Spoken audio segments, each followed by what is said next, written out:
Hello dear students, welcome to the platform of IMS Institute. আশা কৰো তোমালোক সবাই ভালে আছা। তো আজি আমি সিনথেসিস অফ সেন্টেন্স और কম্বিনেশন সেন্টেন্স তাৰে ৰৈ যোৱা কিছু টপিকৰ ওপৰত আলোচনা কৰিম। ইয়াৰ আগত আমি 4-5টা মান ভিডিঅ' দিছো এইটো টপিকৰ ওপৰত। যদি তোমালোকে সেইখিনি চোৱা নাই প্লেলিষ্টৰ পৰা চাই ল'বা। তো আজি আমি পইণ্ট আলোচনা কৰিম এইটো পইণ্ট নম্বৰ 8। ইয়াতে তোমালোক কনজাংশন পাবা কোনটো so that আৰু to এই দুটা কনজাংশন আসলতে আমি কেনেকুৱা সেন্টেন্সৰ ক্ষেত্ৰত টু ব্যৱহাৰ কৰিম বা সো দ্যাট ব্যৱহাৰ কৰি কেনে সংযোগ কৰিব পাৰিম তাৰ ডেফিনিশনটো দিয়া আছে। চোৱা, কোনো এটা সেন্টেন্সত ভেৰি আৰু আনটো সেন্টেন্স নেগেটিভ থাকিলে হিহতক টু অথবা সো দ্যাট ব্যৱহাৰ কৰি সংযোগ কৰা হয়। তাৰ মানে কি কৈছে, আমি সদায় সিনথেসিস অফ সেন্টেন্স মানে কম্বিনেশন অফ সেন্টেন্স ইয়াতে সদায় দুটা সেন্টেন্স পাও, ফার্স্ট সেন্টেন্স সেকেন্ড সেন্টেন্স সবতে আমি দুটাকে পাইছো। এতিয়া দুটা সেন্টেন্সৰ মাজত যদি কোনবা সেন্টেন্সত কি থাকে ভেৰি লিখা থাকে আৰু কোনবা সেন্টেন্সত যদি নেগেটিভত থাকে, নেগেটিভত মানে কি নট থাকিব পাৰে হয় না, নেভাৰ থাকিব পাৰে, মানে নেগেটিভ ওয়াৰ্ড যিবিলাক ইউজ কৰে। যদি এটা পাৰ্ট যদি ভেৰি লিখা আছে আৰু আনটো পাৰ্ট যদি নেগেটিভত আছে তেনেকুৱা ধৰণৰ দুটা সেন্টেন্সক আমি যেতিয়া একলগ কৰি এটা বনাও তেতিয়া আমি কাৰ সহায় লওঁ, তেতিয়া আমি টু নহলে সো দ্যাট এনেকুৱা ধৰণৰ কনজাংশনৰ সহায় লৈ কেনে সংযোগ কৰো। ঠিক তেনেকে চোৱা, ইয়াতে আমি প্ৰথম কোৱেশ্চন এটা পাইছো, the bird is very small, it cannot fly। তো এই সেন্টেন্সটোৰ মাজত আমি দেখা পাইছো ভেৰি আছে আৰু এটা সেন্টেন্স চাইছো নেগেটিভত আছে। তো এনেকুৱা ধৰণৰ যিবিলাক সেন্টেন্স আমি পাম তাতে হয়তো আমি এইটো কনজাংশন ব্যৱহাৰ কৰিম নহলে আমি এইটো কনজাংশন ব্যৱহাৰ কৰিম। তো দুইটাই আমি ব্যৱহাৰ কৰি কেনে আমি সংযোগ কৰিব পাৰো সেন্টেন্সটো। বলা আমি দুইটাৰ মাধ্যমত কেনেকৈ সংযোগ কৰে সেইখিনি আজি আমি এইটো ভিডিঅ' শিকিম। প্ৰথম আমি শিকিম টু এই দুটা কেনেকৈ ব্যৱহাৰ কৰিব লাগে। চোৱা, the bird is very small, it cannot fly। তো এনেকুৱা ধৰণৰ সেন্টেন্স বিলাক আমি কি গম পাইছো, যেহেতু সেন্টেন্সত ভেৰি লিখা থাকিব আৰু যেহেতু নেক্সট পাৰ্টটো কি হ'ব নেগেটিভত হ'ব, তুমি প্ৰথম কি কৰিবা, যদি তুমি টু ব্যৱহাৰ কৰিব বিচাৰা তেনেহলে প্ৰথম পাৰ্টৰ যিটো ভেৰি থাকিব তাতে তুমি ভেৰিটো উঠাই কিনে টু লিখিবা। সেকেন্ড পাৰ্ট কি কৰিবা, সেকেন্ড পাৰ্টত সেন্টেন্সৰ মাজত এটা ফুল স্টপ থাকে নহয়, সেই ফুল স্টপটো তুমি উঠাই দি কেনে তাতে লিখিবা two.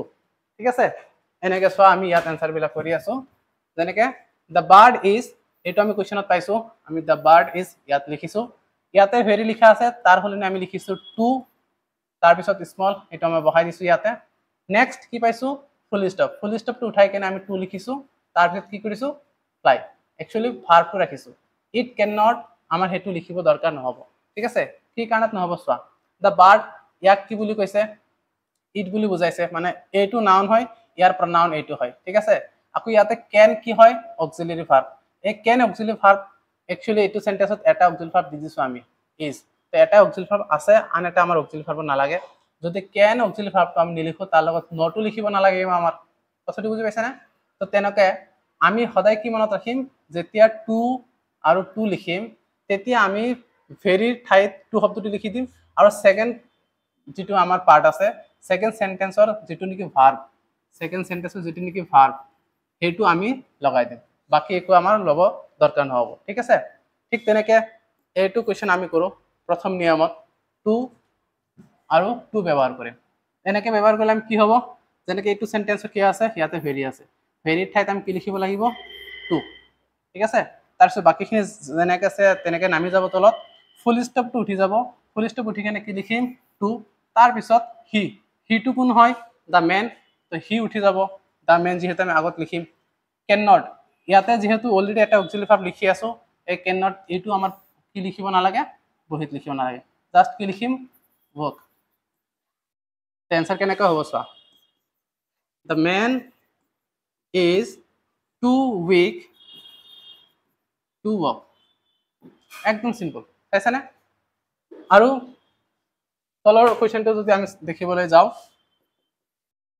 the box is very heavy, I cannot lift it। তো the box is very heavy to কি হ'ব too heavy, the box is very হলে আমি কি লিখিম টু, ইয়াতে আহি যাব হেভি, তাৰপিছত ফুল স্টপ উঠি গল আমি দি দিম টু, তাৰপিছত কি I cannot lift it I can not এইটো আমাৰ নাহিব সাবজেক্ট অলৰেডি সেন্টেন্সৰ সাবজেক্ট এটা আমি দিছো অক্সিলাৰি ভাৰ্ব অলৰেডি আমাৰ এটা অক্সিলাৰি ভার্ব দিয়া আছে তো এইখিনি কাম হেক লিফট ইট একচুয়ালি আমি ভার্বটো লিখিলে হৈ যায় লিফট ঠিক আছে the box is too heavy to lift তো আমি অবজেক্ট দিব পাৰো নিদিলেও চলি যায় লিফট ইট এনেকৈ আহিব তো আমি মেইনলি এইখিনি বাদ দিয়াৰ কাৰণ হ'ল আমাৰ অলৰেডি সাবজেক্ট অলৰেডি এটা লিখা আছে এইটো সাবজেক্ট লিখা আছে কাৰণ আমি এইটো সাবজেক্ট আমি এৰি দিছো কাৰণ আমি কি কৰো মিল থকাকেইটা এবাৰ লিখো অমিলটো সংযোগ কৰাৰ কাৰণে কনজাংশন ব্যৱহাৰ কৰো আৰু যিবিলাক সেন্টেন্স দুইটো পাৰ্টত মিল আছে সেইটো আমি এবাৰ লিখিলে হৈ যায় ঠিক তেনেকৈ ইয়াতে অক্সিলাৰি ভাৰ্ব লিখিছে আমি অক্সিলাৰি ভাৰ্বটো ইয়াত দি দিছো আৰু ইয়াতে এই নট আৰু হেভি এই দুটা কাৰণত আমি টু আৰু টু কনজাংশন ব্যৱহাৰ কৰিছো তো এইটো হল এটা পদ্ধতি যে আমি যিবোৰ সেন্টেন্সৰ আমি দেখা পাম এটা পাৰ্টত ভেৰি লিখা আছে আৰু আনটো পাৰ্ট নট লিখা আছে নট মানে কি নেগেটিভত আছে তেনেকুৱা সেন্টেন্স আমি টু টুৰে সংযোগ কৰিব পাৰো নেক্সট আৰু এটা কি নিয়ম আছে আমাৰ সো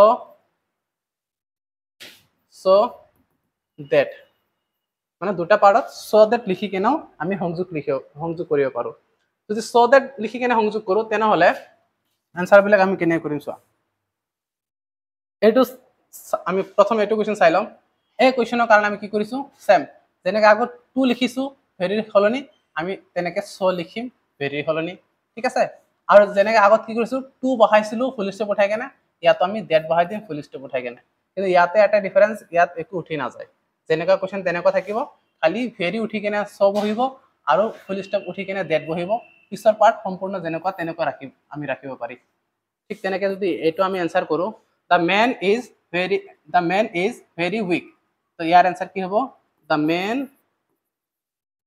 is so weak কাৰণ আমি so that ইউজ কৰি আছো ঠিক আছে তো ভেৰিৰ সলনি আমি লিখিছো কি so weak আহি গল ফুল স্টপ উঠাৰ লগে লগে আহি যাব আমাৰ দ্যাটৰ পিছত কি লিখিম he cannot walk ইয়াত আমি গোটেইখিনি দি দিম ইয়াৰ ক্ষেত্ৰত আমি একো উঠাব নালাগে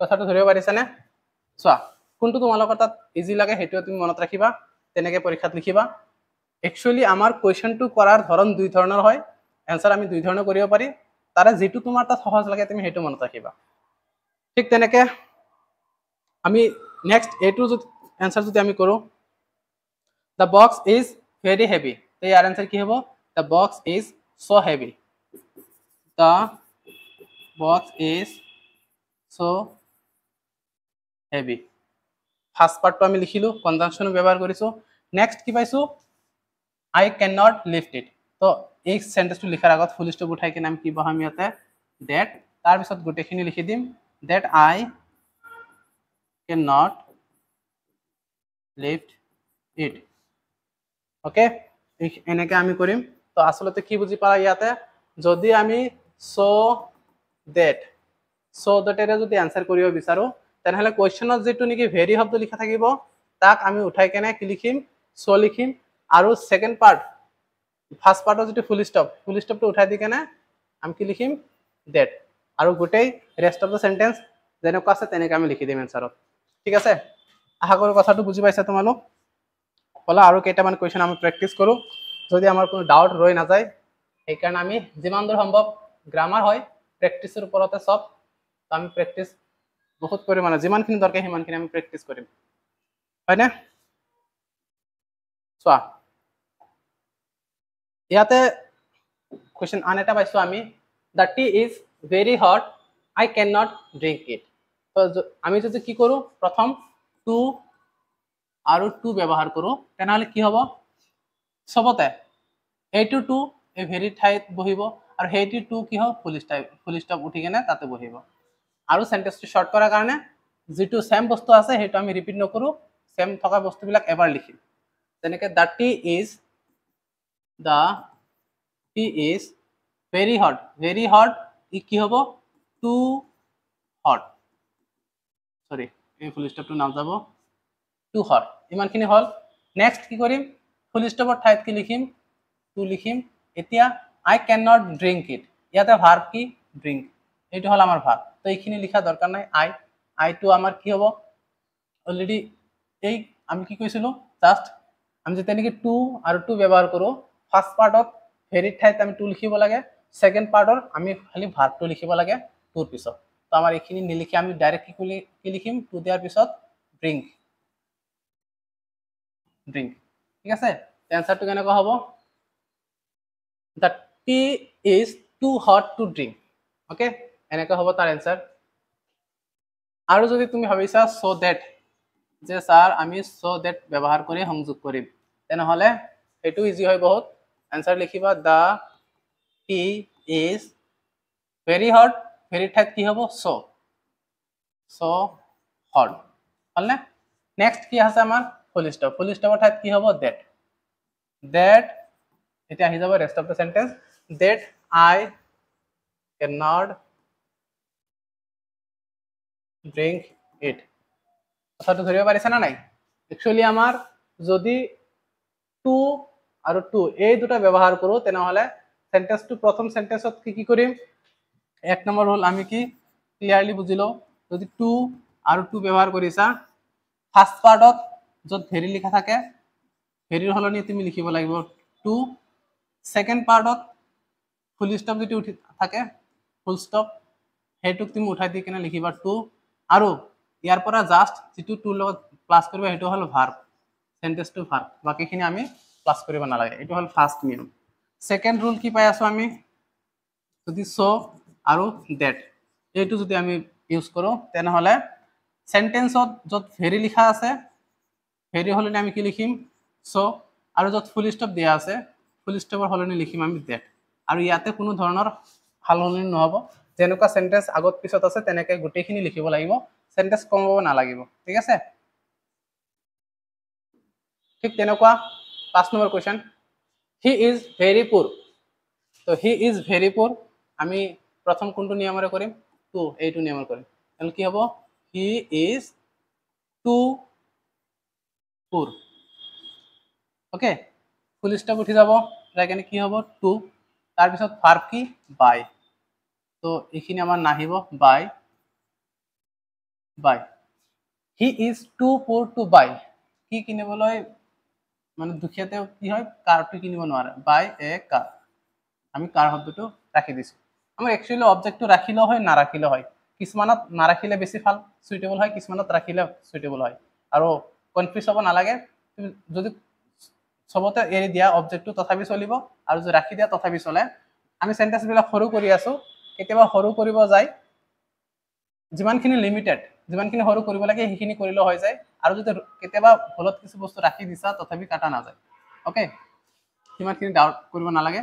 ভাৰ্বৰ পিছত মেক্সিমাম বস্তু নাথাকে, কেতিয়াবা থাকি যায়, থাকিলে সেইটো লিখিবা, আৰু যদি ভাবা যে নিলিখো তথাপি চলিব। ইয়াতে কি পাইছোঁ? হি ইজ ভেৰি পুৰ, হি কেন নট বাই এ কাৰ। ইয়াক আমি চ' ডেটেৰে কৰিম, তেনেহ'লে কি হ'ব? হি ইজ ভেৰি পুৰ, ইয়াত কি কৰিম? য়েছ, ভেৰি সলনি আমি কি লিখিব লাগিব? চ', তাৰপিছত লিখিম আমি পুৰ, আকৌ ফুল ষ্টপ উঠাই কিনে কি লিখিম? ডেট, পিছত ৰেষ্ট অফ দ্য চেণ্টেন্স যেনেকুৱা আছে তেনেকৈ লিখিম। কাৰণ যদি চ' ডেট ব্যৱহাৰ কৰোঁ, তেনেহ'লে আমাৰ চেণ্টেন্স যেনেকুৱা তেনেকুৱা থাকে, কোনো বস্তু কমি নাযায়, হয়নে? কিন্তু আমি যদি কি ব্যৱহাৰ কৰোঁ? টু আৰু টু এই দুটা যদি ব্যৱহাৰ কৰোঁ, তেনেহ'লে কিন্তু চেণ্টেন্সত আমি ছাবজেক্টটো ডাবল নিলিখোঁ। ঠিক আছে, তো ঠিক তেনেদৰে the boy is very tired, he can not work. তো এইটো দ্য বয় ইজৰ ইজটো আছে, দ্য বয় ইজ ইমানখিনি আমি লিখিম। লিখাৰ পিছত ভেৰি টায়াৰ্ড, তো ভেৰিৰ সলনি আমি কি লিখিম? যদি টু আৰু টু ইয়াৰ এনচাৰটো কৰোঁ, ইয়াত এটা আহিব, তাৰপিছত টায়াৰ্ডটো লিখিবা, ফুল ষ্টপ উঠাই দি কেনে আৰু কি কৰিব লাগিব তেনেকৈ মোক এইটো তুমি কমেণ্টত জনোৱা, তোমাৰ কাৰণে হোমৱৰ্ক থাকিল। আচলতে তুমি কথাটো বুজি পাইছা না নাই সেইখিনি মই চাব বিচাৰিছোঁ। তুমি এইখিনি দুইটা নিয়মৰে মোক কৰি দেখাবা। তাৰপিছত the ceiling is very high, I can't touch it. তো ইয়াতো দুই ধৰণে আমি এনচাৰ কৰিব পাৰোঁ, হয়তো আমি টু আৰু টু ব্যৱহাৰ কৰিম, নহ'লে আমি চ' ডেট ব্যৱহাৰ কৰিম। তো টু আৰু টু ব্যৱহাৰ কৰি বা চ' ডেট ব্যৱহাৰ কৰি এনচাৰবিলাক যেনেকৈ কৰা হয় আমি ইতিমধ্যে চাইছোঁ। মই লাষ্ট আকৌ এবাৰ গোটেই কথাখিনি ভাঙি কৈ দিম, যদি তোমালোকৰ ডাউট ৰৈ নাযায়। প্ৰথম কথাটো হ'ল আমি হয়তো টু আৰু টু ইয়াৰ দ্বাৰা বাক্য সংযোজন কৰিম আৰু হয়তো চ ডেট ওকে কেনেকুৱা ধৰণৰ বাক্যবিলাকত এই দুটা কনজাংশন ব্যৱহাৰ কৰি কেনে সংযোগ কৰা হয় যিবোৰ সেন্টেন্স নেকি আমাৰ এটা পাৰ্টত ভেৰি শব্দ লিখা থাকে আনটো পাৰ্টত নেগেটিভ থাকে কথাটো ধৰিব পাৰিছা না নাই এটা পাৰ্ট কি লিখা আছে এটা পাৰ্টত লিখা আছে ভেৰি আনটো পাৰ্টত লিখা আছে নেগেটিভ যেনেকৈ নট তো তেনেকুৱা ধৰণৰ সেন্টেন্স বিলাক সংযোগ কৰাৰ কাৰণে আমাৰ তাত এইটো কনজাংশন আছে ইউ আছে দুইটাৰে আমি তেনেকুৱা কনজাংশন এনেকুৱা কনজাংশন ইউজ কৰি দুইটাই আমি সংযোগ কৰিব পাৰো এতিয়া আমাৰ হাতত দুটা সেন্টেন্স থাকিব এটা সেন্টেন্সত ভেৰি লিখা থাকিব যেটো সেন্টেন্সত ভেৰি লিখা থাকে সেই ভেৰি সেন্টেন্সটো তেনেকুৱা থাকিব কিন্তু ভেৰিৰ হলনি যদি এইটো নিয়ম ব্যৱহাৰ কৰো তেতিয়া লিখিব লাগে ভেৰি হলনি কি লিখিব লাগে টু আৰু যদি so that ব্যৱহাৰ কৰো তেতিয়া ভেৰিৰ হলনি লিখিব লাগে